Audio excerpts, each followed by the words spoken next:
What we talked about yesterday, and perhaps maybe get more clarity and more depth before we go further. So the way I'd like to do this is to ask you to share something that you remember from yesterday's class.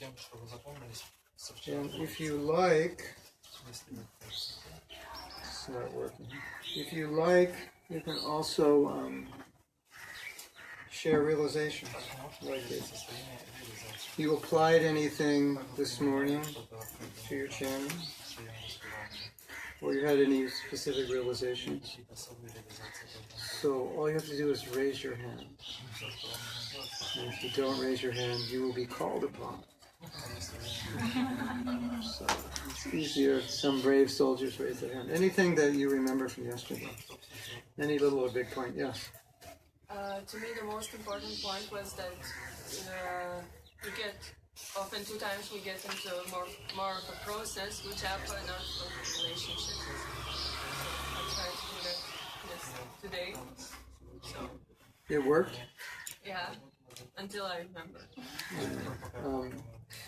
Process versus relationship. So because our relationship with Krishna isn't fully manifest, we have to practice chanting in the proper mood because we don't always have the proper mood. So the practice is to be in the mood, to get in the right mood.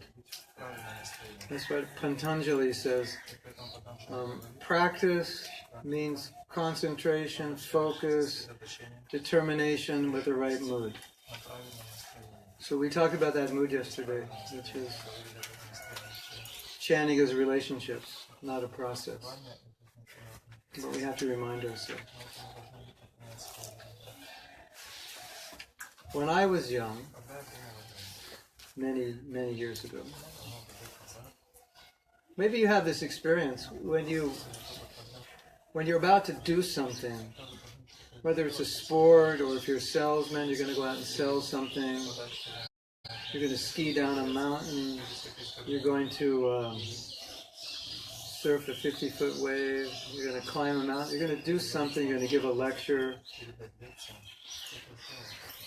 Sometimes you know you're going to do well because you're in the right mood. You have that experience?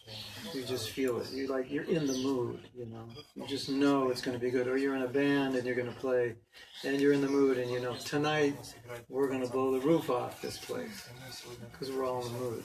Right? So when you're in the mood, the right mood, when you chant your rounds, it becomes something similar. It just flows. But sometimes we're not in that mood, and so we have to, as weird as this sounds, we have to try to create that mood, evoke the mood. Because we forget. So that's part of sadhana. Even though that sounds strange, part of sadhana is to practice the mood, because we may not naturally have it.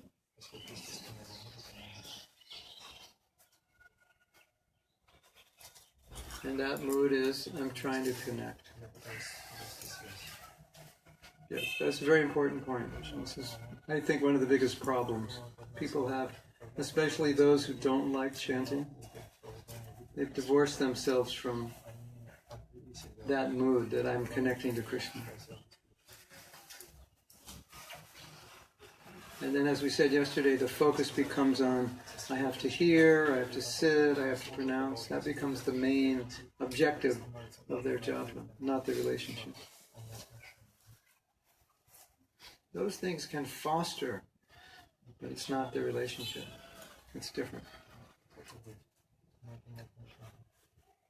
Did any of you chant this morning in that mood? Relationship versus process? Did you try it out? Yeah. What happened? I was really imagining that he's sitting in front of me, and it was really quite amazing. Like my focus was much stronger than usually. Good. Yeah, he is sitting in front of us. It's actually, we have to imagine it. But it's actually happening. It's kind of funny, That's just our condition, It's like we said yesterday, you have to treat the deity as Krishna.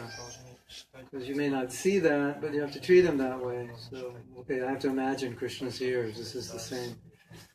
But the fact is, what we're imagining is what's actually is. Anyone else? Yes. I started chanting before I got into the temple, and when I sat down, I thought, Prabhu said you should try this exercise. So I stopped chanting, I just held on to my beads, and I started seeing how I felt, and I was wondering, okay, well, I'm really in the mood to chant. When I was thinking, I wonder if that's just because you said I must do this. But it changed the few mantras I'd done before that. Afterwards, there was much more feeling. Nice. Why do you think that? Just because you automatically got in that mood? Yeah. Well, this is a really important point. This is a problem that I've seen, is because chanting is a connection with Krishna. Sometimes we have a problem that when we begin to chant, we don't make any adjustment. Like, let's say you go on the altar. As soon as you go on the altar, your consciousness adjusts, doesn't it? It's like, okay, this is Krishna. And Prabhupada said, we have to be very careful with Krishna. So we're on the altar, we're very careful, right? There's a shift. That same shift is supposed to take place when we chant. Like, okay, now we're chanting. This is connection. This is Krishna.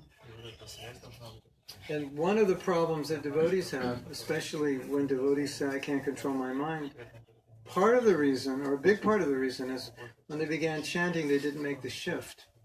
So normally during the day, our mind is, they say 30, 40, 50, 60,000 thoughts. So if you do the math, that's like one thought every 3 seconds or something. So the mind, as we know, it's going very quickly to many things. And so if we start chanting but we don't make a shift, usually what happens is nothing, basically. It's just the same thing. Nothing shifted. There was no mood shift. It's just the same thing. And then we begin chanting. So if you make a little shift that now this is like deity worship, I'm worshiping Krishna, the name is coming, relationship, and so forth. One of the things you find is you don't have so much trouble controlling your mind. And a lot of the reason we have trouble controlling our mind is we haven't made a shift, and the mind is used to just not being controlled. Right?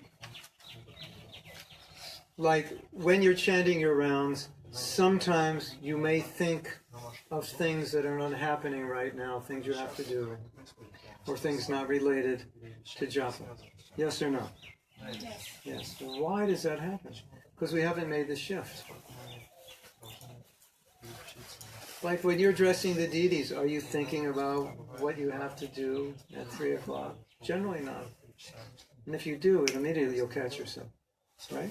Actually, when the deities are present, the deities will catch you. Yeah, it's just so awkward to be anything but present with the deity. So if we take that same consciousness when we're chanting, then I'm with Krishna, there's a shift, and so your whole life just turns off.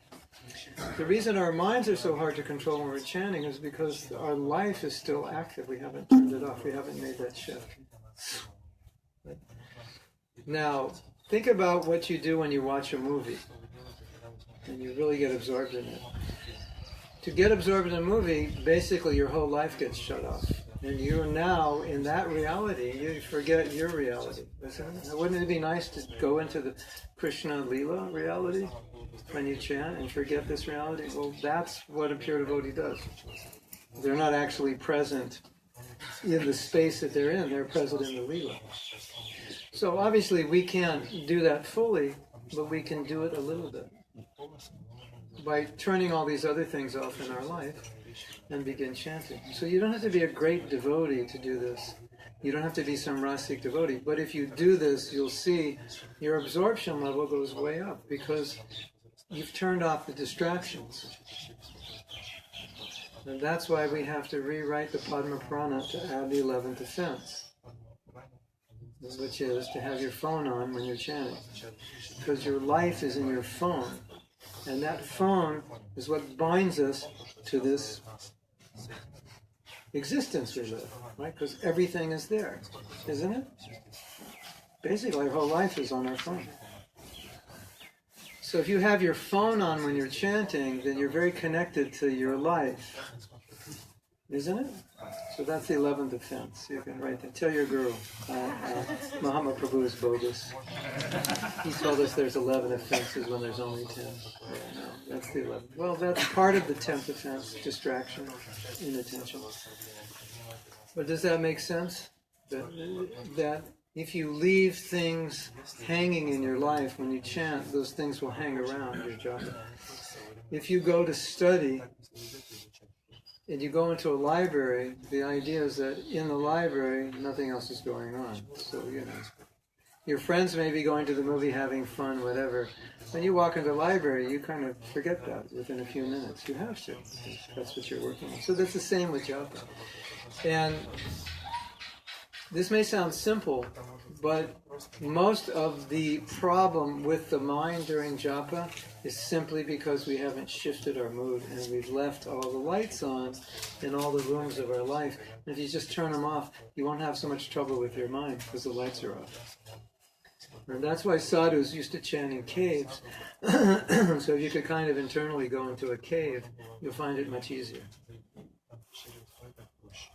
So this is really important. Don't just grab your beads and schnick your way through 16 rounds, but, realize, see it kind of like going onto the altar, and then get in that mood, turn your phone off, put everything in your life on hold. It'll all be there in 2 hours when you finish your japa. And if you can chant japa and actually disconnect a little bit, even forget where you are, then you'll see that you'll start to get something from the holy name maybe you've never gotten before, because you've given your attention to the holy name instead of giving your attention to all the things going on in your life. The interesting thing about the mind, we have many thoughts. We say, my mind, it's difficult to control, but actually, don't look at it as your mind difficult to control. Look at what you're giving attention to, because there's so many things in your mind going on. What are you giving attention to at that moment? Oh, I have so many bad thoughts. Yeah, you have so many good thoughts. Which thoughts are you giving attention to? The good ones or the bad ones? You don't have to give attention to the bad ones. They tend to grab you. But we tend to give attention, right? So, if you can be more in control of your attention. What do I want to give attention to when I chant japa? Not what I have to do later, not what I didn't finish yesterday, not creative ideas about my new project or this or that. But I want to give attention to what? The relationship. That's what I need to give attention to, right? So, now, you come and see me. You want to talk to me, you want some guidance. So I'm there with you, I'm listening. If I'm not listening, you'll be offended, right? You're talking and I'm on my phone. How would you feel? You'd feel pretty offended, especially if you're paying me $100 an hour. You'd feel really offended. So one of the offenses is inattention, and inattention is described as giving attention to material things. So now there's Krishna and I'm not giving him my attention. So if you can just prepare yourself by removing the things that are not necessary for your chanting, getting in this mood of this is a relationship and beginning japa, you will see that controlling your mind is much less of an issue, and you'll realize the reason your mind jumps around is because you didn't turn the lights off. You left them all on, so your mind is just going room to room. So we have to do later in this project, and this devotee said something pretty nasty yesterday, and so your mind, your attention is just going one room to another. You can curse that devotee after your japa, but don't think about it while you're chanting. Hopefully you won't want to curse him after. But you understand, we have all these different rooms, right? Isn't it? But that's a really important point. And if you just sit there with your beads, get into the mood, and then you feel, okay, now I'm in the mood, then do it. What will happen to you, which is one of the most amazing things, if you practice that, after a while you won't have to do that. Immediately when you touch your beads, you'll go into that mood. Like immediately, you just touch it. You touch your bead, and because that's the mood you create every morning, you'll anchor that mood in. And touching the beads anchors that mood in. Yeah? Wouldn't that be nice? Because you've worked on that mood, you're so much into this when I chant japa, its relationship, that as soon as you put your hand in your bead bag and you touch your first bead, all the lights just shut off automatically in your life, and you're there with Krishna. Wouldn't that be nice? No effort. Well, that's what will happen, but you have to practice it. Because that's what japa is, right? If japa is just 16 rounds with all the lights on in your life, you're not going to really experience what taste of the holy name is. Does that make sense? Yeah. So this is such, if you do this, you'll find it's so easy to control your mind, because your mind has no room to go to. So your mind will just go, okay.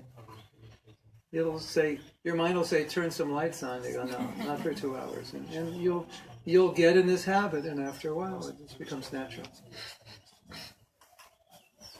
Is that good or good? You see, anything you do consistently creates samskars, creates impressions. Samskar is another word for habit. So if we consistently chant bad rounds, what happens when you put your hand on that bead? It anchors in all the bad habits of okay, you don't realize this is happening, but subconsciously when you touch your beads, you'll go into the mood you were in yesterday, the day before, the day before, the day before. And if that mood was scattered, you might, by touching your beads, become more scattered than you actually are. Because you've anchored in, that's how I chant. It's a habit. That's unfortunate, isn't it? You realize that happens sometimes? For some of us, it's, everything's ecstatic kirtan, and as soon as I put our hand on our beads, our energy level drops. Oh no, this is really hard. You can see the body just go down. It should be the opposite, right? That you put your hand in your bead, and all of a sudden this energy comes, and you look blissful. And you go, wow, this is really good. So if we can get to that point, then we create a program, and so as soon as we touch our beads, that program goes on. And the program is that program helps us. Otherwise, the program is working against us. What we do at our japa retreats, which go at least 5 days, is we're reprogramming our japa blueprint. That's exactly what we're doing. We come in with a certain blueprint, and that blueprint more or less determines the level of our japa. Because the blueprint is like setting a thermostat. You set it to a temperature, and that's where it goes. So we have that blueprint. So we're reprogramming it. So we come out with a better blueprint, and hopefully that blueprint remains consistent. Now, you've seen this blueprint, either in yourself or others, but especially if you have the privilege to be around devotees who have a taste for japa, you'll see every day they have a taste. It's not like one day they're bored and one day they're relishing. You'll see every day. Very consistent, isn't it? It's just that's their blueprint. Does that make sense? Yes. Есть много преданных, которых есть наставники, и эти наставники не могут подключить телефон к приложению докторам, как some devotees who do some important service, like for the doctors or counselors, and they cannot turn their cell phones off during the japa. What they should do? What they should do?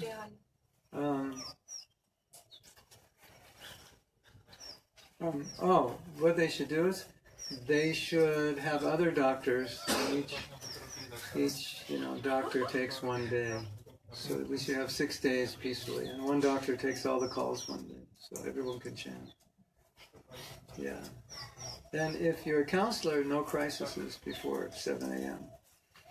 If you had a job as a counselor, you wouldn't work before 7 a.m. I mean, unless it's suicide or something. Yeah, a lot of doctors do that. They go on vacation, and another doctor takes their call. As far as possible, you want to create that space where you're not disturbed. Because you see,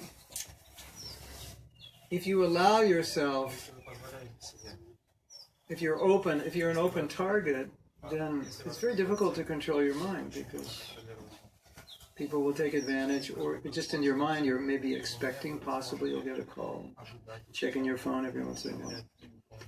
So you're just making it hard on yourself.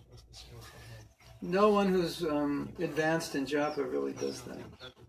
And you can just notice senior devotees who are relishing their japa. You can see pretty much their world is turned off when they chant japa.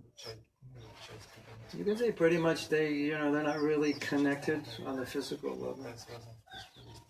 That's really good japa. You forget where you are. Then it gets better if you forget you have a body. Then you know you're doing really good. Well, I completely forgot I had a body for the last 2 hours. I was in Vrindavan somewhere. So, Vishwanath Chakravarti Thakur says, for the pure devotees, they go into Leela when they chant. That's where they are. Now, you may have heard some devotees say, well, in order to control your mind, just have a piece of paper, and when you get all these fantastic ideas how to save the world in 18 days, you write them down. I used to say that, but I realized that's leaving the lights on. Then you're chanting idea, write it down, chanting idea, write it down. It's not really what it's supposed to be. Not ideal.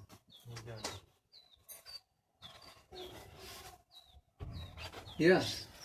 Yesterday you explained that you should put the hand in the beat bag and not just start chanting. Yeah. I did that this morning. What happened? I'm very thankful to Lord Chaitanya that I can chant in the holy dance, his holy name.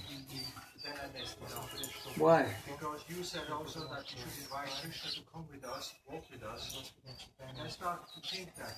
And then my mind started to think, but how would Krishna walk the road here on the bumpy road? Would you go and I said, no, I don't get that. And I started to chant. How can I... Oh, how can you do both? Well, I'll give you a little tip. Chanting is, it's really a prayer. It really comes from the heart. So sometimes we teach devotees how to pray when they chant. And then they're chanting and they're thinking, am I praying properly? And I say, as soon as you ask that question, the answer is no, you're not. Because now you're observing. So as soon as you ask the how, you've lost it. Right? So it's more of a mood than a particular process. So if you ever ask the question, am I doing it properly? How should I do it? Is this right or wrong? You've lost it. Because now you're just in your mind. And you've divorced from your chanting. So, I don't want to sound like a cult leader, but think less and feel more. That will help your chanting. Because chanting's not a thinking process. Maybe you could think, wow, how amazing it would be if Krishna were here with me. He actually is, I don't realize it. See, Buddhism has a principle called mindfulness. And mindfulness is very interesting because mindfulness simply means to experience something that's happening that you may not have been aware of previously. And allow yourself to be more aware of what's happening. Let's say, like you have a relationship with your wife. And by practicing mindfulness, you might be more aware of the affection she has for you in a way you've never been aware of it before, although it's been there. So mindfulness is like bring awareness to what's already there. So Krishna is already there, it's just bringing awareness to it. It's not like creating something new. It is, I'm just not aware of it. So Krishna's with you when you chant, so bring more awareness to that. Not thinking how he is, but just awareness that he is. That was kind of what we were saying yesterday. Like, Krishna is his name. Maybe we can't figure that out, but we just have to bring awareness to the fact that it is and treat it that way. So that's more of an experience than an analysis. Yeah. So as soon as you have to ask the question, am I chanting properly? The answer is always, no, you're not. Hare Krishna. Am I doing what Mahatma Prabhu said? No, he said that you should feel it. Am I feeling it? Actually, I don't really have feelings. I don't even know what feelings are. What are feelings? I mean, I'm a man. I don't feel anything. That's the problem. You know? So we're trying to analyze a relationship. I bet you can analyze it, you know, through Shastra and so on, but not the way we would do it in the conditioned state. So it's good to practice mindfulness and japa. Just become aware of what's already there. Like, for example, these common devotees will say, well, when I chant, I don't feel anything. I always joke with them and say, well, how does that feel? How does it feel not to feel anything? Feels pretty bad. Yeah, you cannot not feel, can you? So, I don't feel anything, to which I answer, just try to feel what is already there that you're not feeling. Because Prabhupada said, you can feel Krishna in the holy name. So the feeling's there, but my attention is not there. So mindfulness is to put my attention on what is. So allow yourself to feel the holy name. You don't have to do anything. You don't have to know any shlokas. You don't have to mentally adjust. Just feel it. Now, for a lot of us, that's way too simple. Prabhu, can you give me something more esoteric? Something more complicated than just feeling? No, but that's for some devotees. It's way too simple. Just feel just feel it. Yeah, just allow yourself to feel Krishna's presence. Because he's there, right? And I'm not feeling. So bring awareness to that. It's quite simple. So we don't have to complicate it. Yes? It seems funny that we have so many questions about japa, but when you really observe, as you mentioned, a movie, or if you speak with a person, actually, you don't write the thoughts down, you don't think how I get focused, you just been focused because there's a relationship. Yeah. So basically, what you said, this is the only fix. You need to start working on the relations, and then all the thoughts will not come. It's simple. Yeah, it's very simple. That's why I have a problem when people talk about controlling the mind during japa. Because Bhaktivinoda Thakur said you can't. Okay, so Prabhupada said hear and listen. But to me, hearing is a total absorption in an experience, a feeling. And so many devotees have expressed their realizations, express it in terms of feeling. And I found that when you connect with a relationship and express the emotions we discussed yesterday, you don't have trouble with your mind. But if you try to battle head-on with your mind, it's really difficult. And then your whole japa becomes a battle, and after 16 rounds, you're like, glad that's over. That was a tough fight. I actually heard 4 mantras, out of 1,728, and I almost heard about 6 more. That was a struggle. So then, if you do that, why would you want to chant every day? Because it's just a mind battle. So that is that's so 70s. That was tough 1970 brahmacharis chanting japa with their books in their hand. Ready, Krishna, Krishna. Beat the mind, Krishna, Krishna, Hare, Hare. So that's not really what it's all about. I mean, that might be there in the beginning for some devotees, but that's not really where we want to go. It's not a battle with the mind, because it'll exhaust you.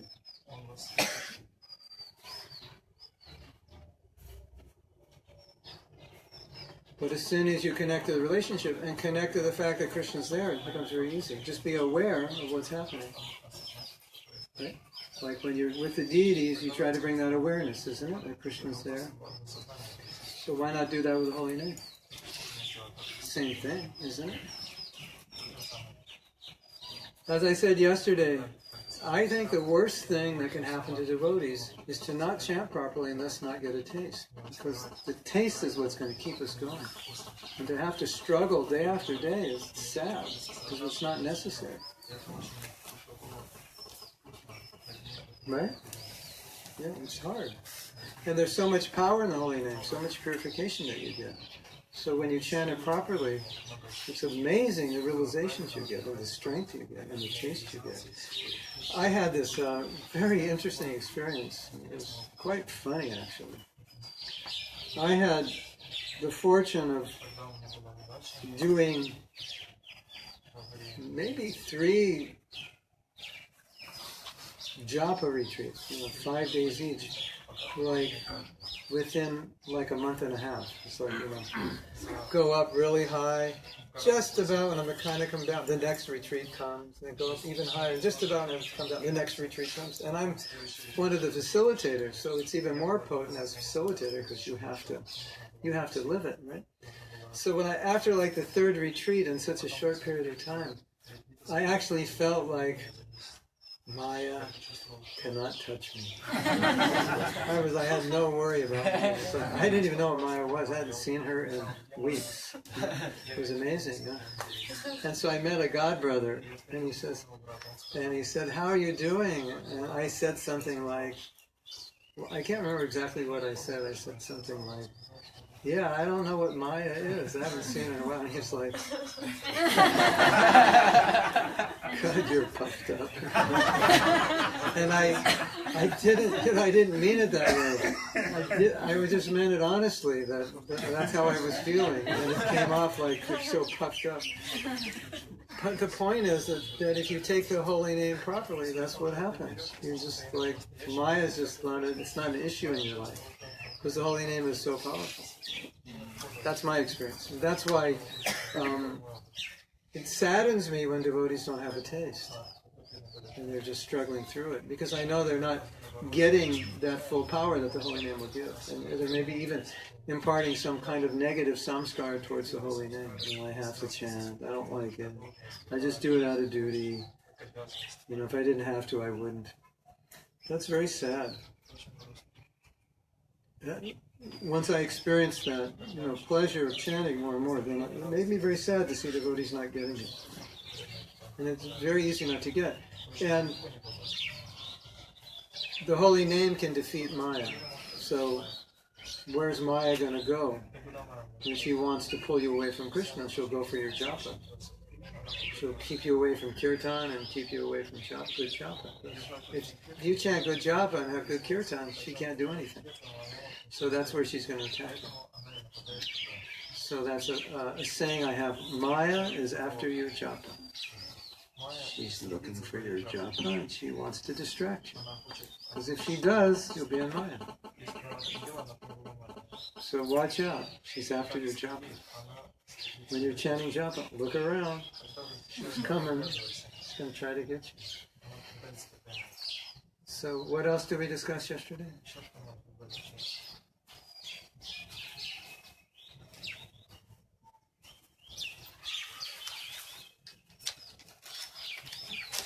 Actually, we didn't discuss anything. Okay, now I have to reveal for all of you who teach a teaching technique. We basically only discussed one thing, didn't we? More or less. Process versus relationship. Why did we only discuss one thing? I mean, I said many things, but they all supported one thing, because that one thing is so important. I really wanted you to get this. Because if you get this, the job is going to be very easy. And I also said that when we take it as a process, then we don't treat Krishna as Krishna in his name, and that becomes the cause of so many problems in offenses. Okay. Any questions or any other comments that I made that you want to bring up? Also for the benefit of those who weren't here yesterday. Okay. Now, we're going to talk about the concept of aparad. Very interesting concept. Aparad means offense, as you know. So,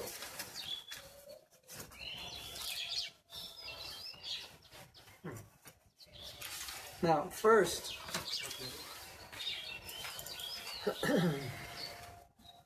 I know when we talk about offenses, whether they're to Vaishnavas, the holy name, or the Dham, or the deity, the concept is, it can make us feel a little bit guilty or feel bad, because the word offense is a very heavy word. You know what the word offense means? It means to hurt someone, to upset someone, to disturb someone, to make someone angry. So then we say, that's an offense to Krishna. That's like very heavy. I just upset Krishna. Or I upset my guru, or I upset a Vaishnava. Or now I'm committing offense to the holy name. Krishna in the form of his name, I'm upsetting. So, the connotation can make you feel pretty bad, or pretty depressed, or guilty, isn't it? So, I would like to preface that by a statement we made yesterday. Maybe it wasn't one of the main things we were talking about, but we did mention yesterday that it's not an offense if we're trying to avoid, at least it's not an offense to the holy name if we're trying to avoid making the offense. If I do something that offends you, even though I'm not trying, it's an offense because you were offended. But if I offend the holy name, but I'm not trying to offend, I'm trying to avoid the offense, that is the definition of Naamapradha. Chanting with an effort to avoid the offenses. That's the definition. So it's not Naamapradha if you're trying to avoid the offenses. So when we talk about offenses, keep that in mind, because I don't want everyone to get depressed and not come back tomorrow. Because we spent the whole day talking about offenses, and you realize I'm an offender. So, I'm going to look, I'm going to climb up to the top of the tower, get a little rope and just jump. Because I'm such an offender, what's the use?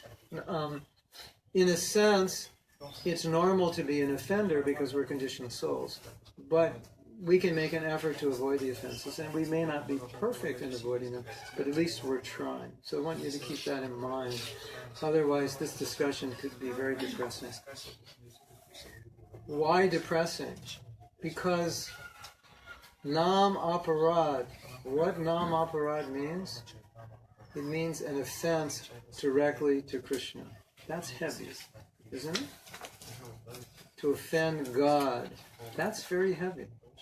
To offend God in the form of his name, it's very heavy. And the Shastras and the Acharyas say, it is heavy. It is really heavy. Because it's the name that excuses us from all sins and offenses. And then if we offend the very name that's excusing us, that's heavy, isn't it? So, I want to emphasize the heaviness of it, but I don't want to depress you at the same time. Okay. So, before I came, I went on Google and I looked up the word offense. Just because we're going from Sanskrit to English. And then I looked up, or I've studied the meaning of aparad, the etymology of it. So we're going to compare it in Sanskrit to English, and it'll be interesting. So, one meaning of offense, it's a legal term. If you break the law, that's considered offense. And, right? You go to court for this offense, 10 days in jail, or 2 weeks community service. Offense. So they look at it as offense as breaking the law. You did something against the law. That's an offense. So that's one meaning of offense. But it's not exactly the meaning that we're using. Although it could be. And I'm turning against Dharma, so that's an offense. But this is personal. And it makes it different when it's personal. So the more personal definition means to hurt, upset, get angry, or not show regard to someone. So sometimes we'll say, you want to tell somebody something, and you say, no offense, but I really didn't like those chapatis. No offense, but I think your wife needs to learn how to cook. You know, we say like that. In other words, no offense means I don't mean I want to make you angry, upset, hurt you. So that's the meaning of offense. So now if we apply that meaning to Naamapradha, an offense to the holy name means to hurt Krishna. Something that hurts Krishna, that upsets Krishna. Right? That's the meaning of Naamapradha. Krishna is his name, so if you offend the name, you've offended Krishna. So you've hurt, upset, made angry, or disregarded Krishna. It's a personal thing. Again, not a process. Naamapradha, it's not, oh, I made an aparad to the process. I wasn't facing east, I was facing west. It's not like that. No, you actually hurt the heart of Krishna. That's why it's heavy. And I don't think we realize how heavy Naamapradha is. And I hope by the end of this week, I scare you to death, that you'll never make another Naamapradha, because you realize how much it hurts Krishna and how bad it is if we're trying to develop a relationship with someone to hurt them. Now, there's a principle in relationships that every time you do something nice for someone, it makes the relationship better. Every time you do something to hurt them, it makes the relationship worse. And what psychologists have said, it takes 5 nice things to counteract 1 hurt. So look at your relationship with Krishna. How many positives and how many aparads? So, ideally we don't want to create any aparads. Right? So we'll get into this later. But you get the basic idea? We're dealing personally here. And Krishna says this in the Bhagavatam, that my heart, when you offend a devotee, you've offended my heart, because the devotee's in my heart. So it's very personal. So let's keep that in mind, because I want to try to help you become, guard yourself by understanding the serious nature of it and how it's hurting Krishna and how we cannot advance by hurting Krishna's heart. Just as you can't develop a relationship with anybody if you are hurting them. Right? But sometimes I counsel couples, and sometimes they're in such a bad state that most of the time they argue. And I say, well, do anything positive? And they think and they say, no. So where's that relationship going? There's nothing positive, only negative. So if all I'm doing is offending the holy name day in and day out, and I'm scratching my head, I just don't understand why I have no taste for the holy name. I'm offending Krishna. Right? Does that make sense? Okay, ladies and gentlemen, it's going to get heavier than that. We're just warming up. Okay, so now we look at the word aparadha. It's composed of apa and radha, or apa aradhana. Apa in Sanskrit means distance, separation, against, like that. So there are actually many words in Sanskrit for offense. Because if someone acts improperly, that would be an offense. So there are words like apacharita, like improper action, that's considered offense. Apa, against proper achar. Apa achar, against proper behavior, that's an offense, right? So there are many words in Sanskrit like that say against proper action is an offense. But the word that our Shastras use is aparadha. So what's so heavy about that? Separation from Radha. That's what aparad is. It's distancing. It's turning against. Apa means without. Aparad means without Radha. Pretty heavy, isn't it? So we're doing something that's distancing us from Radha. Our service goes through Radha. We can't approach Krishna without Radha. Radha is in charge of, she is the internal potency. She is Hare Krishna. Krishna, please awaken, lift me. That's Radha. And now we're talking about Aparadha. We're doing something which is turning us away from Radha. That's Aparadha. Heavy, huh? And now, without Radha, how can we approach Krishna? We can't. She's in control. When I first joined, when they were shaving my head, they said, Radharani is very pleased that you're shaving up right now.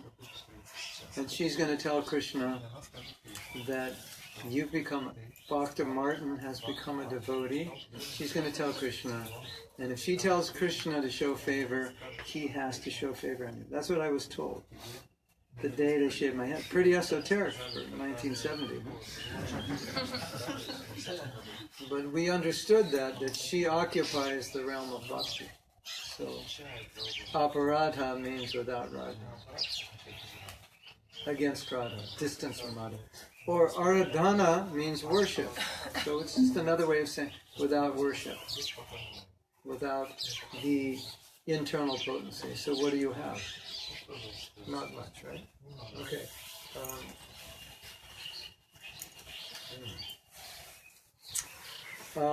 I'll read something.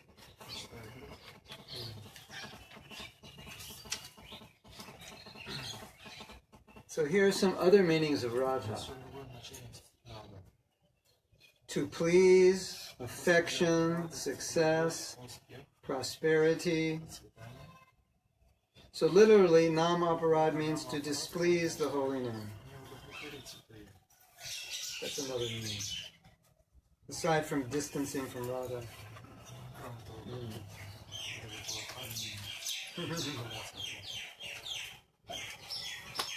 To displease the holy name. So my chanting is displeasing Krishna if I'm committing offenses. That's pretty scary, isn't it? My chanting could displease Krishna. Okay. Now, hold on to your seatbelts. Fasten your seatbelts. This next statement is kind of heavy. This is from Jaiva Dharma. But I think this next statement is very important because if we get this, I think this can turn our japa around and our kirtan around. Offenses against the holy name are the most frightening of all sins and offenses. Should I read that again? Is that too depressing? Offenses against the holy name are the most frightening of all sins and offenses. All other sins and offenses go away naturally and automatically as one utters Harinam. But Naamapradha does not go away easily.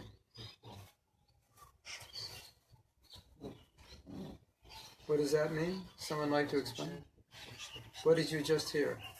Somebody tell me what you just heard. You cannot rectify Naamapradha with chanting. No. Not easily. Because it's the worst offense. Of all sins, what it says right here, of all anything you could imagine sinful, and any kind of offense you could commit, Naamapradha is the worst. Because as I said before, that name is the thing that can free us from all offenses and sins. And then if we offend the very name that can free us of all sins, there is no greater offense. It's a direct offense to Krishna. Snik, snik, ram, ram, adi, adi. You should be very careful. Should I read that again? No. Let's have kirtan, right? We've had enough for today. I think this is one of the most important things that we're going to understand. Offenses against the holy name are the most frightening of all sins and offenses. All other sins and offenses go away naturally and automatically as one utters Hari Nam. But Naamapradha does not go away easily. So what it's saying is the offense has an effect on us, and it takes time to overcome the effect. So we don't want to infect the disease of aparadha, because it doesn't go away easily. Whereas you commit some sin, you chant Hare Krishna, it's gone. Or some little offense here or there, it's gone. So Naamapradha is the most serious of all offenses. But it has it's the worst effect on us. Jiva Goswami, when describing the 10 offenses, uses the word prasandi, godless. Prasandi literally means one who misuses his body and property. And it is used here because chanting with offense leads to godlessness. I forget which of the offenses he was describing, but he used the word prasandi, which generally means agnostic or atheist. So saying offense will cause one to become godless. That's heavy. Naamapradha is directly an offense against Krishna. It is so serious that once when Mahaprabhu was explaining the glories of the holy name, a student said, "These are exaggerations." It's one of the offenses. It's considered the holy name, the glories of the holy name, to be an exaggeration. It's not actually true. You say the holy name gives you love of God, or gives you liberation or free from sin. That's just advertising. It's not true. That's just to motivate people to chant, but it's not true. So when Mahaprabhu was glorifying the holy name, then one student was listening, and he said, "This is exaggeration, this is not true. That's an offense to the holy name." Immediately, Mahaprabhu ran into the Ganga with his clothes on and took bath. He said, "Why?" He said, "Because I saw the face of an offender to the holy name." And he said, "Anyone who sees this person must immediately take bath." That's how heavy.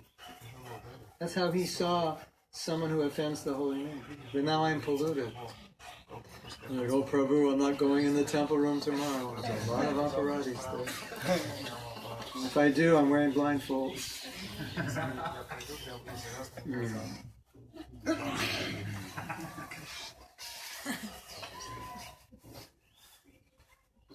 Isn't that heavy? Someone who's offending the holy name is it's so bad. Mahaprabhu said, nobody, if you've looked at this person, you have to go bathe. And if you haven't looked at this person, don't look at him. How do we know our chanting is becoming free of offenses? Material desires reduce and attachment to Krishna increases. By offending the name, we lose taste and attraction for sadhana. In other words, we won't derive happiness from chanting. So, I'm going to skip ahead. Just divert for a moment, because here it's mentioned, how do we know our chanting has become free of offenses? Because material desires reduce. And we know one of the 10 offenses is to maintain material attachment, right? So, is there anyone here that doesn't have any material attachments? Raise your hand. Okay, we all have material attachments, right? So does that mean we're offenders? Because we're maintaining material attachments. Well, it might appear on the surface that that's what it means. We have material attachments. So because I have material attachment and I'm still attached, I just bought a new guitar and I'm really attached. I just got my new mridanga and it's really good. Paid 2,000 rupees for it. Don't touch it. I just got my new camera and it's really good. I'm really attached. And I just got my new Samsung ST2 whatever tab and I'm really attached. So it's not exactly how you think it. Sanatana Goswami elaborately explains this principle, that it means attached to things that are detrimental for your bhakti. It means attached to things which you can't use in devotional service. You have children. Are you attached to your children? If you're not attached to your children, we have to send you to a counselor. Right? Something's wrong with you. You've been hearing too many classes by sannyasis, and you're letting your children, you don't care anymore. So it's natural to be attached. But so Sanatana Goswami says, attached in a way in which you fulfill your needs, but not more than you need, not more sense gratification than you need. Attachment in a way that's not an obstacle. So we're all attached, right? So that's not an offense to the holy name, but it's an offense if we're remaining attached to things which are detrimental, things we can't use in Krishna service. They're not good for us. That would be a symptom that we're making an offense or we've made an offense. So I just don't want you all to be depressed over the 10th offense, to maintain material attachments. Because we're all a bit attached, right? You attached to your necklace? Yeah, you are. It's a nice necklace. If I ask you for it, you won't give it to me. But that's Jagannath, so that's okay. Yes? I found interesting that basically Bhaktivinoda Thakur, how he goes about it in Chintaman, he says offense is to think in terms of I and mine. That's offense. Yeah. Attached to the bodily perception. Yeah, so if you think it's mine, or you can say it's Krishna's, Yeah. then it's not a problem. It's not what you possess or what you operate, but to False think ego. it's False, mine. yeah. False ego. That's it. Yeah. Yeah. Because one of the definitions is to think I'm the body. Sometimes instead of saying material attachment, attached to the ego of I'm the body. Yeah. Possession. Yeah. The ego possesses, identifies, it's mine. You know, one time Prabhupada showed his watch and he said, this watch belongs to Krishna, but if you try to get it from me, I won't give it to you. Sometimes I'm using it for Krishna. Although there's this really amazing story. Prabhupada had a simple watch, and then someone came and gave him a Rolex watch. And so he gave the simple watch, and then he put on a Rolex. And then right after that, or sometime after that, someone came and gave him a Seiko watch. A Seiko watch is a few $100. Rolex is, 5,000 plus. So he took off the Rolex, gave it away, and then put on the Seiko watch. So that's okay. That's not breaking the 10th offense. Yeah. The point is that as conditioned souls, we will be attached, but can we use those attachments in the right consciousness and employ them in Krishna service so they don't pull us away from Krishna? Then you're not committing offense. But if we're attached to something in either the wrong consciousness or to enjoy something beyond what we need, then that's the offense. And then that would be a symptom that our chanting is it's being done with offense. Is that okay? So, I could say more, but why don't we stop and see if you have any questions? Or does anyone on the internet? There are questions coming up on the internet? You see anything? Yes. I have two questions. Okay. The first question is among 10 offenses, well, we have now 11 with a cell phone. So there's some offenses are more heavy than others. Yeah. So it means the reactions will be more grave and heavy. So what are the heaviest offenses? I read 4 times Prabhupada said what the heaviest offenses are. And each time he said a different offense was the most serious. So I can tell you those 4. He said the first offense is the worst. Because if you offend a Vaishnava, you can destroy your bhakti. Then he said the third offense is the worst, because if you offend your guru, then you're finished. Then he said the seventh offense is the worst, because to commit sin on the strength of chanting is more sinful than the sin you committed, and that's the worst. And then, just the other day, for the first time, I read the second offense. Yeah, the interesting thing, as we said yesterday, the second offense also means to think Krishna is different, his name is different from his body. So Prabhupada said that's the huge offense, to think he's different from his body.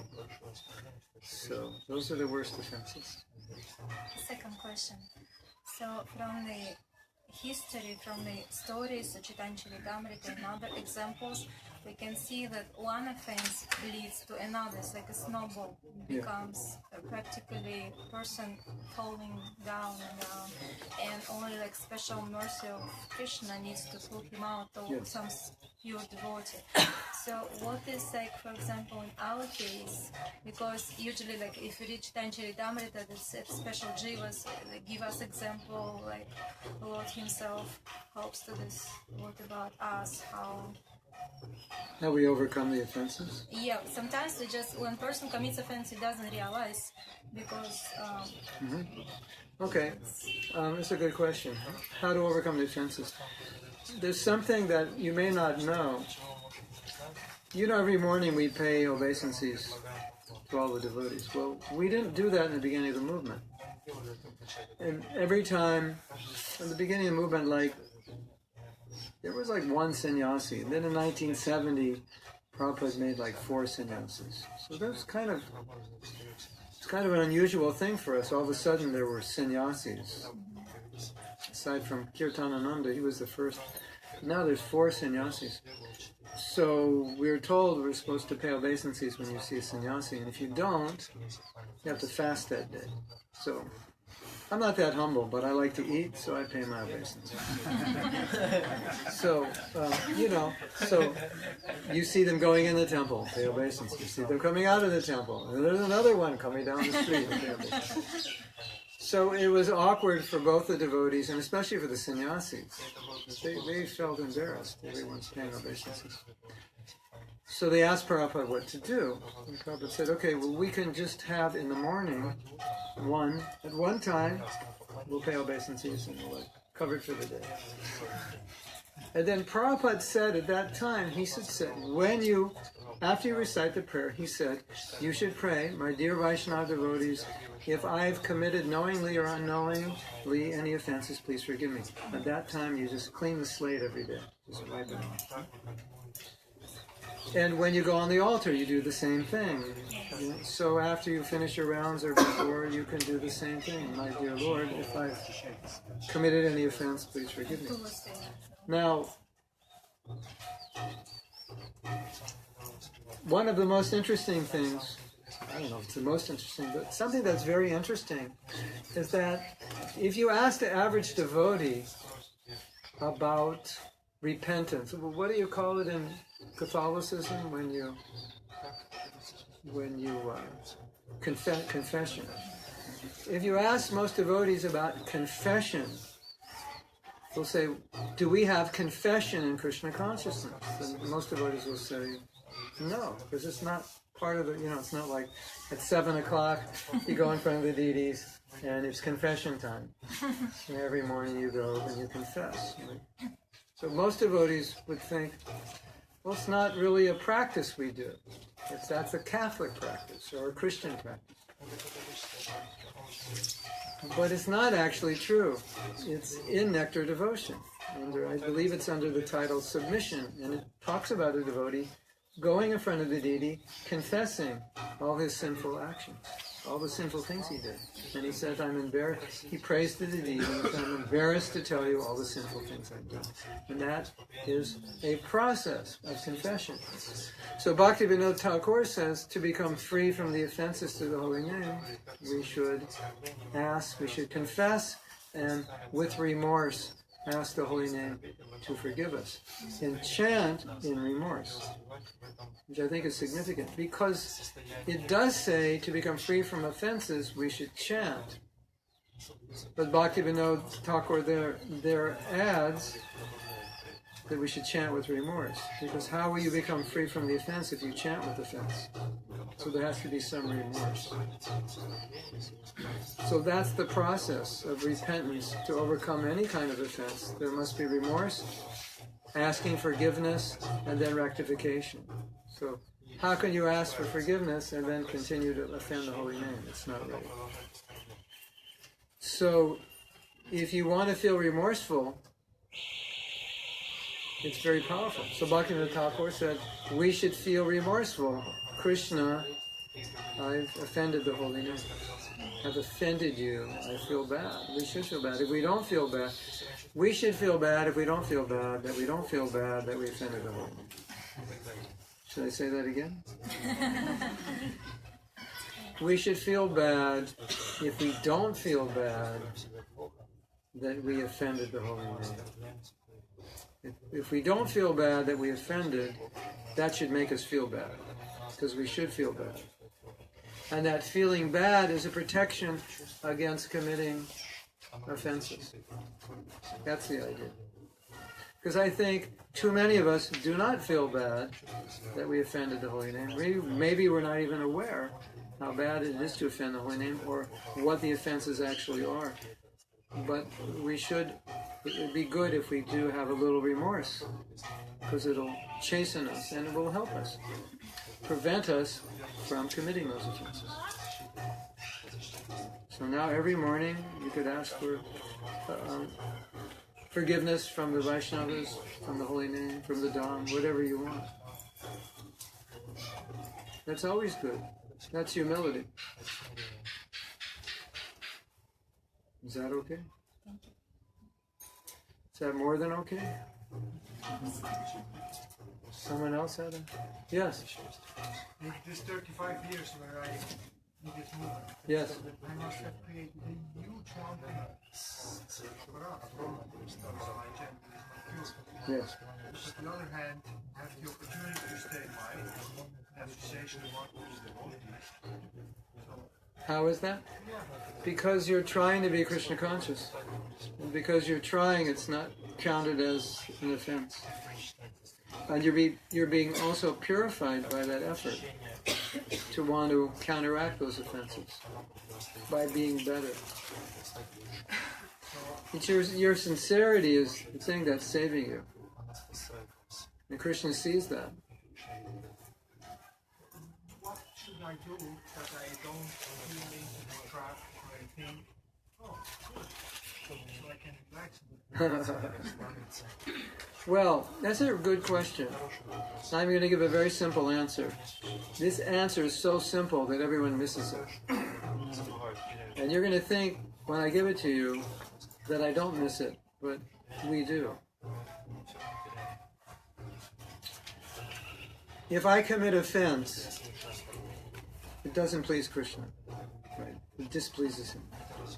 So let's say my offenses are small, and I think, well, my offenses are not so big, and I'm still living in Mayapur, Mahaprabhu hasn't kicked me out, I have service and so on. So everything's fine. But then we have to ask the question, is my chanting pleasing Krishna? And that's the whole point of bhakti, is to please Krishna. So it's like, you ever seen the t-shirt, what can I get away with and still go to heaven? What can I get away with and still go to heaven? Like, what's the least I can do and still go to heaven? So, we don't want that mentality. The simple point is, bhakti means to please Krishna. So it's not like, oh, well, I'm okay, but is Krishna pleased with what you're doing? And a lot of times we don't think that way. Isn't it? My chanting's good enough, I'm okay. Well, is Krishna pleased with it? My service is okay. Is Krishna pleased with it?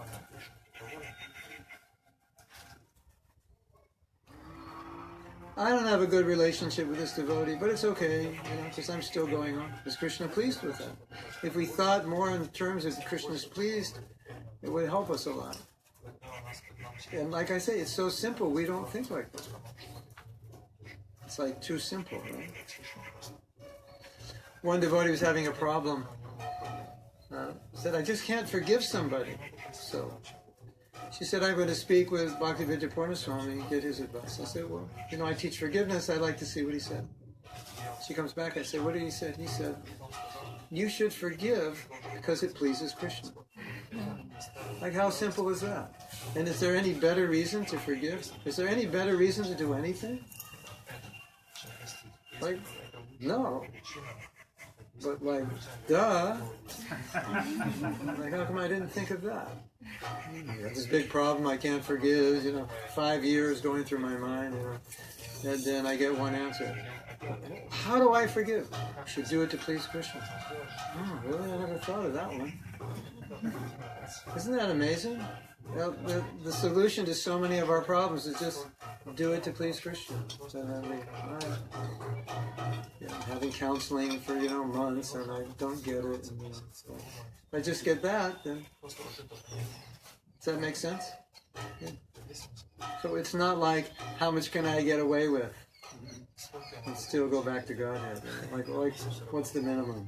Guru Maharaj, what's the minimum? Do I have to do this? Do I really have to get up early? Do I really have to do, good rounds? Do I really have to read every day? I just need to know the bare minimum. Get through the gates. That's not the mood of bhakti. It's, Guru Maharaj, what can I do to please Krishna? That's the question. Isn't it? Yes? I have a question. Yes. Yeah. Okay.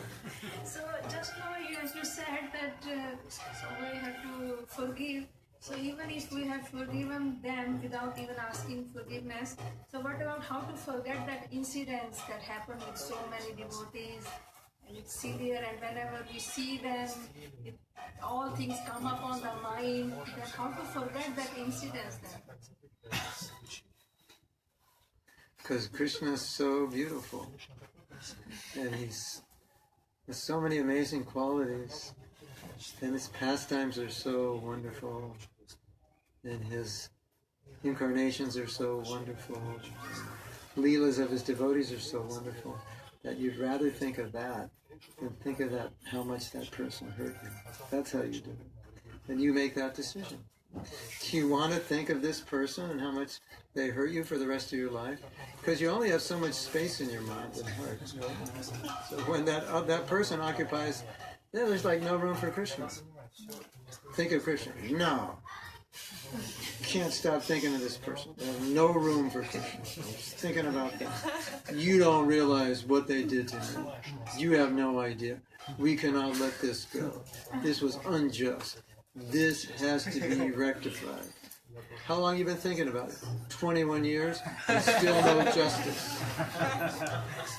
So at some point in your life, you're going to have to realize that if I do that, that person is occupying my whole existence, and there's no room left for Krishna. Another thing which Mahaprabhu taught, he taught that the heart is a sacred place. And you have to be very careful what you allow into your heart, because the heart is where Krishna is supposed to sit. And if you bring all this junk into your heart, then Krishna can't fit in there. He doesn't want to come. Either there's no space, or he doesn't want to come because it's so dirty.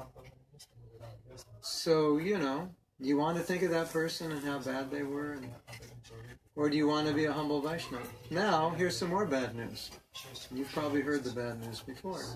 One of the offenses, which we'll discuss another day, to a devotee is when you see them, you go, oh, there's so-and-so, Prabhu. Hope they don't see me. That's an offense. It's described in the Skanda Purana. You see another Vaishnava, and you're thinking, oh, God, that devotee. That's an offense. That's a Vaishnava aparad. You're not happy to see that devotee. And you don't even have to see that devotee, because that devotee lives inside you. So it's like one, resentment is like one constant Vaishnava aparad relentlessly. Isn't it? What if this devotee creates some problem to you, harassing or something, and you're supposed to be happy to see? Well, we can broadly define happiness. Well, there is a way around this and say, because of what they did, they're not a devotee. So the fact that I'm angry with them is okay because I'm not angry with the devotee. Now, that sounds funny, but it may be true in some cases. So,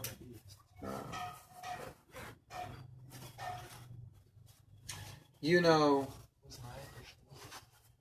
if they're engaged in devotional service and they did something horrible to you, if they're somehow or they're serving Krishna, somehow we have to get over it. What if it was the mood that, okay, I prefer that she or he will not see me, otherwise it will make them to make offenses towards me, so Yeah, it's that's too okay. bad for them, so better if... Yeah, that's okay. That's okay. And there are practical considerations also. A devotee may hurt somebody else. So you have to prevent that. But it's a principle. You can play with the principle a little bit. It's a general principle. I mean, you know, this devotee tried to kill me yesterday. I'm not too happy to see them. Probably not the rest of my life I'm too happy to see them. But I don't think that's what the Skanda Purana is referring to. It's just someone who really, you know, you don't like the color saris they wear. You know, like, so you see them, oh, that sari is so ugly. Don't you know how to dress? You know, something more like that. It's understandable that if there was some severe offense, you may not be happy. But I think it's referring more to, there's no reason not to be happy. There's no reason not to be happy, other than I'm just proud. Yes. You have seen someone being like a bit rude towards other devotee, but not towards you, you know. Oh yeah. That's worse. You see it like a few times, and then you can avoid every time you see that person, like, I mean, it happens to me, like, and I get a bit upset, but he didn't do anything to me, but I saw something. Yeah. How to deal with that? Yeah, what should be the action? Well, she's asking if another if this person offended another person, then it upsets me. I think it's the same answer. It's like, do you want to dwell on that the rest of your life? I mean, obviously you'll be upset, but you'll have to be able to process it in some way. Now, if you feel that devotee's going to hurt other people, you may want to do something.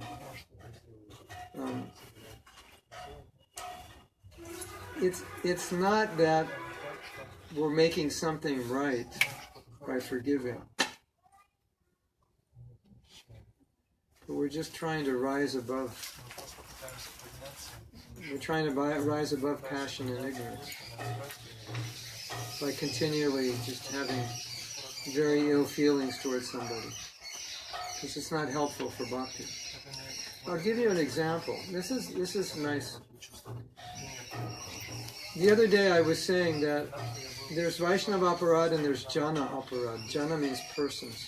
So it's actually considered an offense which is detrimental for your consciousness to offend anybody, not just a devotee. And Shastra says to offend another person is a sin, so sin's a contamination, so a contamination will hurt us. Now, Jiva Goswami says something about charity, about giving charity just to ordinary people. Like somebody's hungry and you feed them, or you give them some clothes or something. So sometimes we think as devotees, well, it's mundane and we shouldn't do that. And Jiva Goswami said, if you give a poor person clothes or food or something, it may not be considered bhakti. He said, but it's good for your bhakti because it softens your heart, and if you don't do it, your heart becomes hard. Isn't that interesting? So it's not directly bhakti, but it's an action which will either, by not doing, harden your heart, or by doing, will soften it. So I think it's the same thing. Okay, this person did something wrong, but if I don't let it go, it's going to be bad for me. Because I'm holding on to... Resentment is really tamaguna. So I'm connected with Tamaguna right now. Okay, what they did is wrong, and it's understandable that I should feel bad, but I'm connected with Tamaguna right now. That's the problem. So it's a big challenge. Do you actually understand what it means to be Krishna conscious? You might think it's impossible. But this is what we're supposed to be coming to at some point in our lives. To never say one bad word about any devotee. No matter what they say to us, no matter what they do. It's amazing, huh? Anyway, think about it. Yes. How does it work in family situations, like let's say you have a spouse or a father, mother, or children, or brother, sister, and you live in a community and somebody in the family is offending other people. Mm-hmm. So what kind of roles do what kind of... Depends on your position, but if you're in a position to protect other people, then that's your duty. See, here's where you get confused. In the situation you're presenting, let's say your mother is creating a problem for your wife. So it's your duty to protect your wife. It's a sensitive situation because you're supposed to respect your mother, but you have to protect your wife. Right? So if there's no vengeance towards your mother, there's no resentment, there's no anger, there's no hatred. So a devotee is meant to resolve these issues without descending into the lower modes of nature. So he's staying sattvic, which means shanti shanti, peaceful, humble.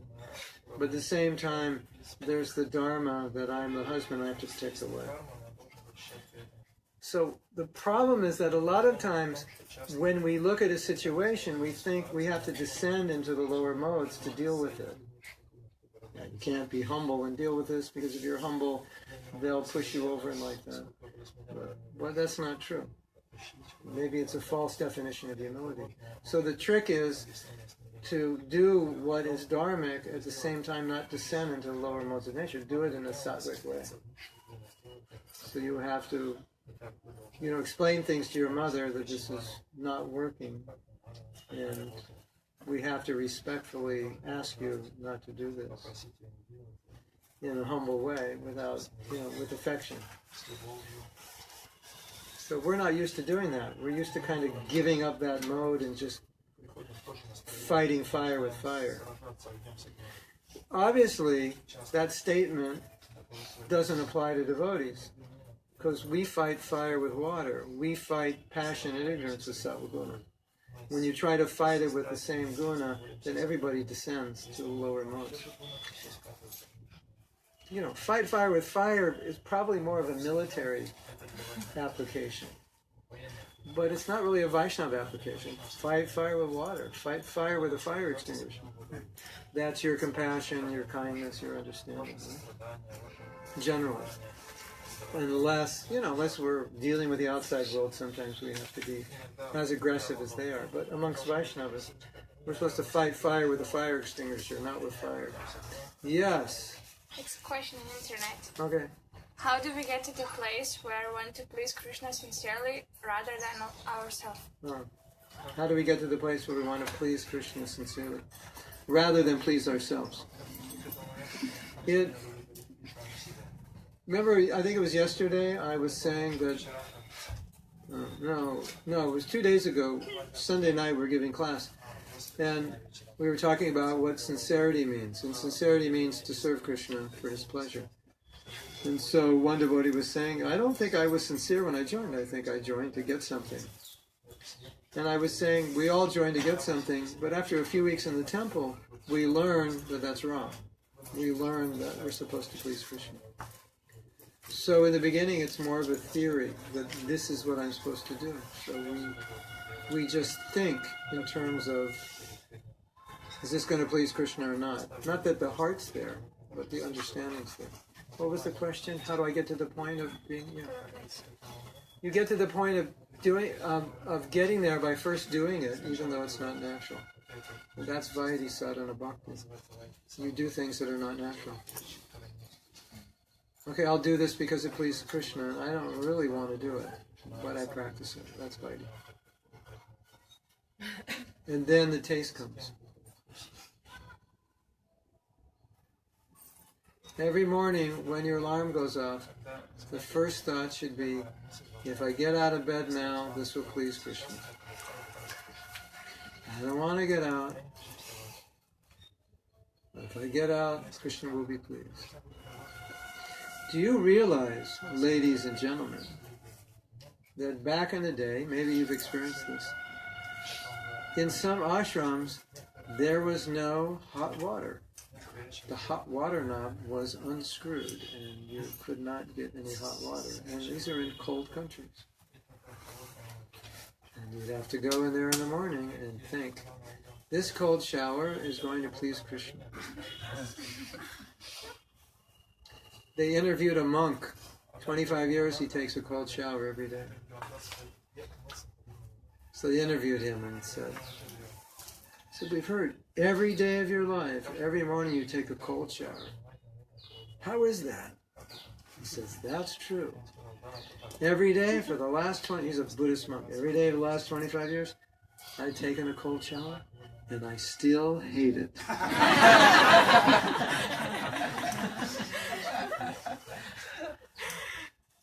But it pleases Krishna, it pleases Buddha.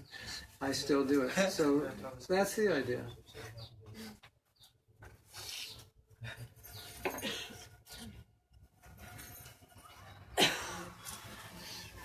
Last verse of Shishastakam.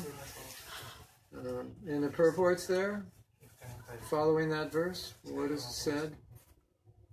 If Radharani, of her suffering will please Krishna, that's her greatest pleasure. So we're supposed to understand. If I can do something that doesn't fulfill or fill my sense gratification, but it pleases Krishna, that should be my great happiness. That's the idea. At least we understand that and then we practice it. And maybe someday we'll get a little taste. Because if it's not Krishna's senses we're going to please, it's ours. And we've been trying to please our senses for unlimited lifetimes, and it doesn't work.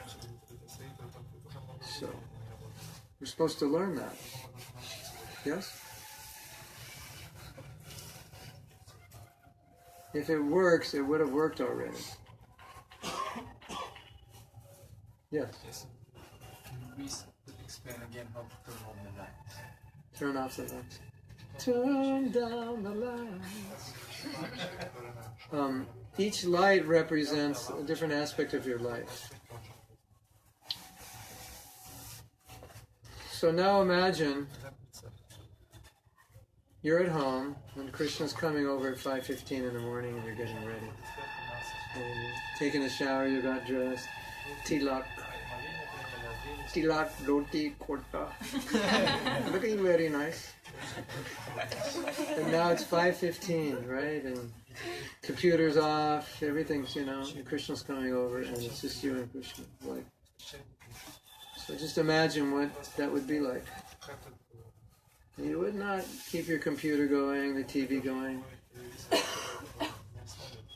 a book open, phone on. So you're entering in this process where all your attention has to go to Krishna, and it can't go to Krishna unless everything else is off.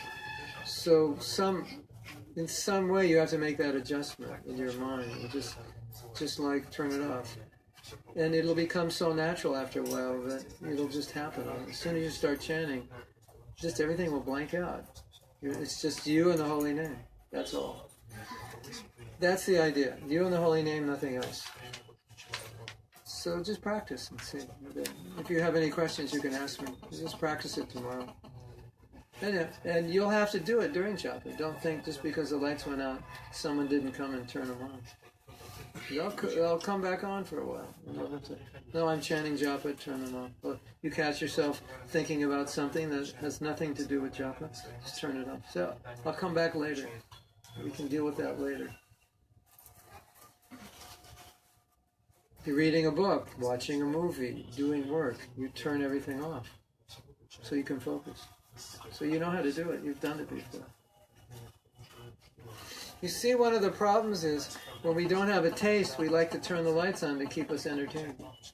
Isn't it? Well, I don't like chanting, so I'll think about, my service. I'll think about something, get through the next 2 hours. That's the problem. Does that make sense? So that's part of the problem. It's almost like we're resistant to just hear and absorb. So we allow the mind to get distracted.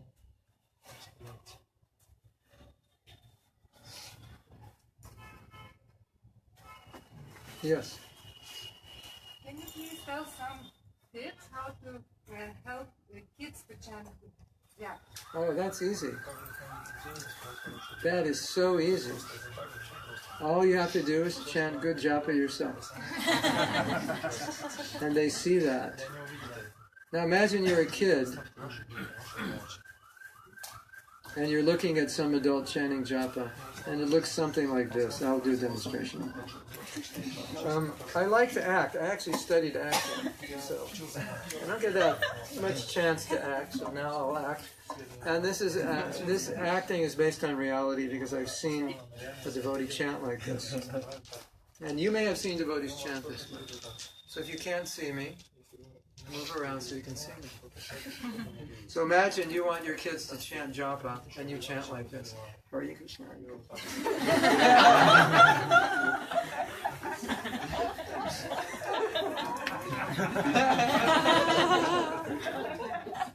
Have you seen devotees chant like this?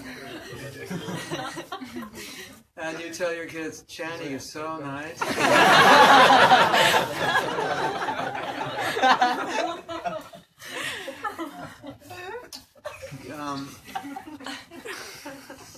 What I did 2 things with my daughter.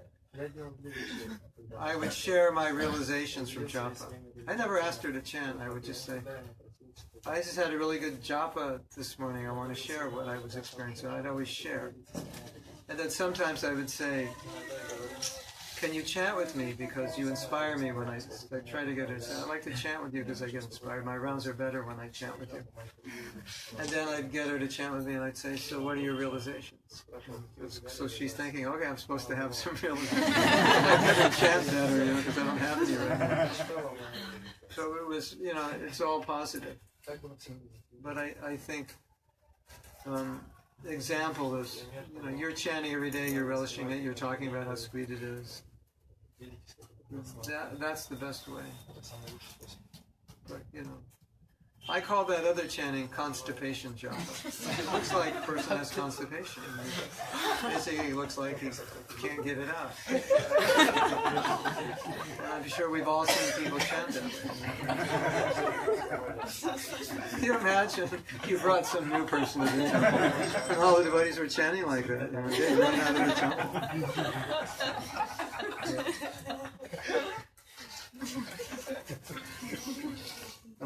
There was one author who said something pretty profound. He said, your children don't listen to what you do, or what you say, they listen to what you do.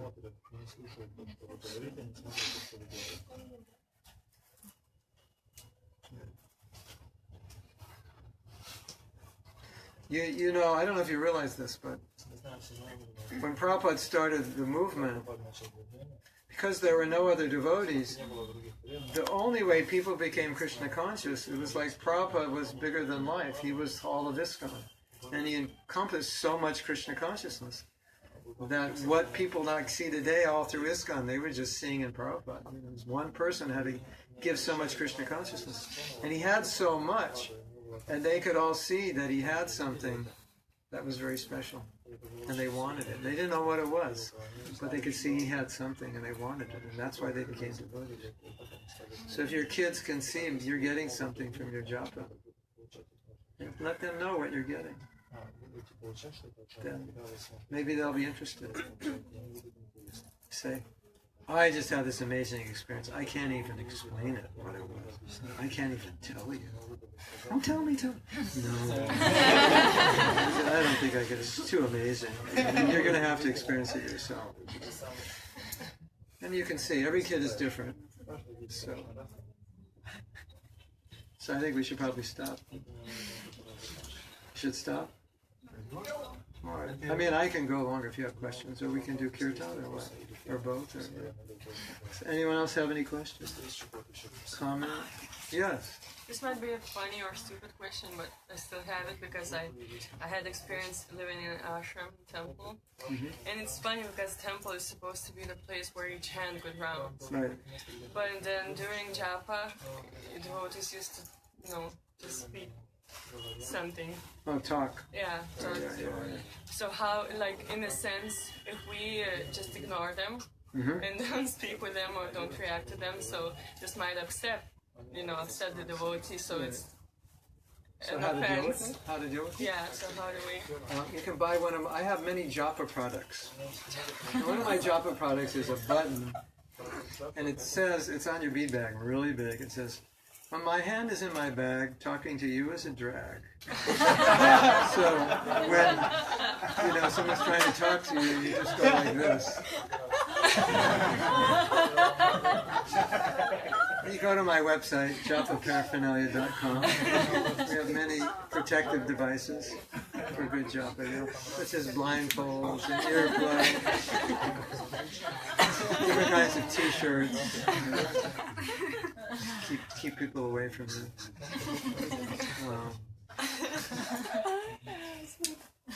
I think it's a good idea to have a button like that. You may want to put it in your own words. That might be offensive, but have you seen my hand in my bag?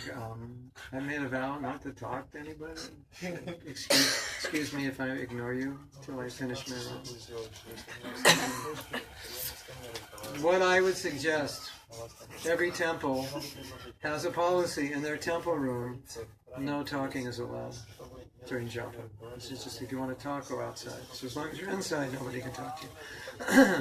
Monabrat, 5:10 to 7 p.m., 7 a.m. every morning, Monabrat in the temple. I think that would really help us, personally. So if you have this problem in your temple, maybe you can see if you can enact that policy. And you can buy the Monavrat sign on my website. Monavrat, 5:10 to 7 a.m. Monavrat means no talking, silence. Yeah. What if during our japa time some other senior Vaishnava comes to us and asks us to do service? You want to get me in trouble now. Show the button.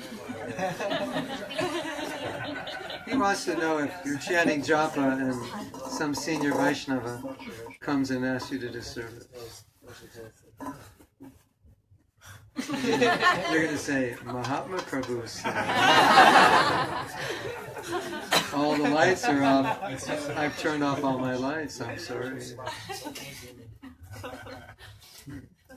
Well, you could cover your eyes, put earplugs in, and pretend you haven't heard him.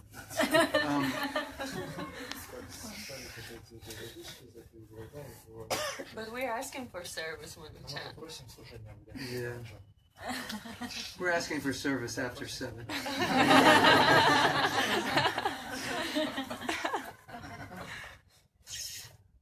I would think is if that service could be done at another time, I would negotiate that.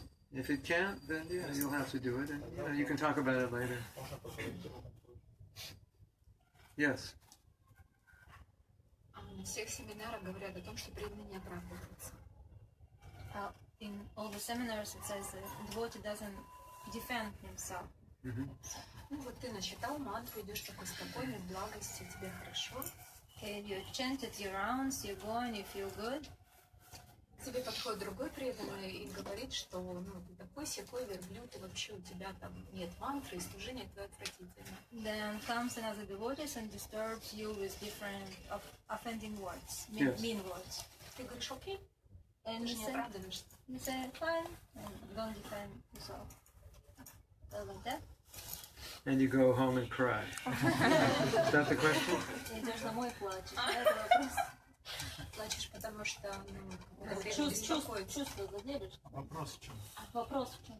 Вопрос в том, что как я могу поступить в такой ситуации. Я не оправдываюсь, я не общаюсь с этим человеком, он оскорблен, The question он is how to correctly deal with situation. So just say, fine, but inside you feel hurt. Oh yeah. Anyway. Okay. So she's saying everything's good, you chant a good rounds, and on your 16th round someone comes and offends you. And now you're upset, but you're not supposed to retaliate. Yeah. So how do you deal with it? Well, how to deal with it is one thing, and can you deal with it the way we're supposed to deal with it is another thing. So it's easy to explain how to deal with it. Thank you, Prabhu.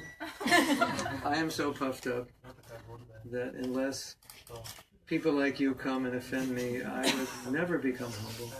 So thank you for pointing out my defects, because I'm so proud. I only see other people's defects, I never see mine. And thank you, Mahaprabhu, for helping me realize Trinadapi Sunichena, because without sending this devotee to me, I would never realize. That's how we're supposed to feel. But because that's pretty elevated, the way I would deal with this is to understand that we have to learn how to not act upon feelings which would cause us to act in ways that aren't Krishna conscious. So I wouldn't say you shouldn't feel that way, because it's natural you would feel that way until you're more advanced. But the question is now, because I'm not advanced and I do feel offended, how am I going to process that in a way that doesn't degrade my consciousness? Okay, so now this person's offended me, I feel offended, so now we're talking about emotional maturity. This is how I feel, but am I going to act according to how I feel if those feelings will be problematic? So that's the challenge.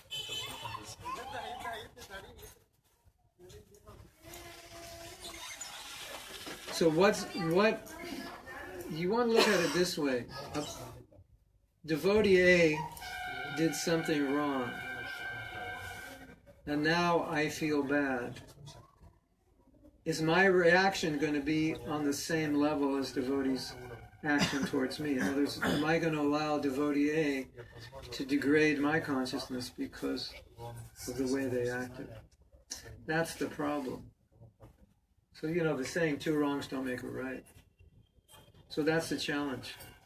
Well, you could say, well, I feel bad and I'm justified in how I feel, and I might even be justified by retaliating. But in the material sense, yeah, you would be justified. But spiritually, you're just degrading yourself. So it's not helping you. So the way I personally look at it is that when those things happen, I always think, I'm in the material world, and this is what happens here. And if I don't like that, I should go back to Godhead. That's how I think. Sounds funny, but it's true. Yeah. Prabhu, this happened and that happened. Well, all I can say is, if you don't like that, just go back to Godhead, because it won't happen there. And as long as we've chosen to come in this world, these things do happen, even in the association of devotees. But it's better that we learn how to deal with it in a way that we don't become offensive.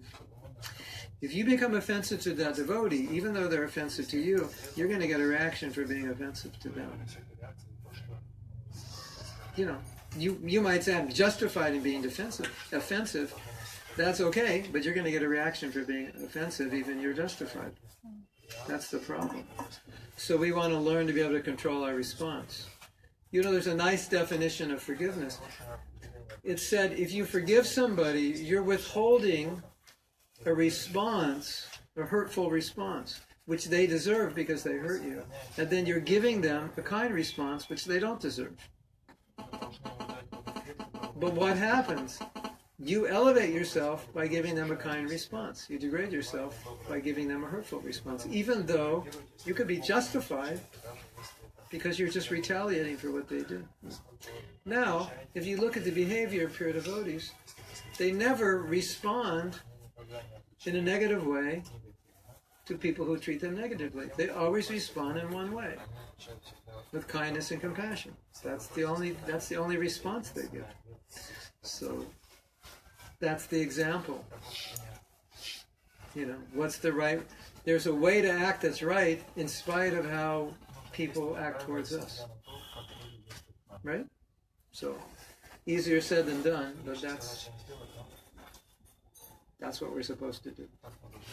And it is a fact that we're all proud, and it's nice when somebody points out our faults, because it reminds us that we are proud. And there are people around us who are going to let us know when we do something wrong, and so we should feel grateful.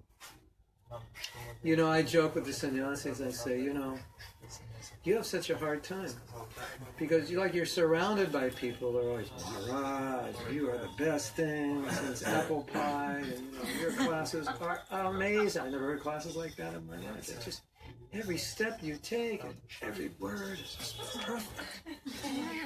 Whereas if you're a grihasta, people could say that, but when you get home, you get a reality check. All right, come off your cloud, wash the pots. You left the mess, go clean it up. So I joke with the sannyasis. I say, you know, I don't know how you can be humble, because you're not married. I just feel really bad for you. I don't think you'll ever become humble, because there's no one to make you humble. And, you know, that's funny, but I'm totally serious.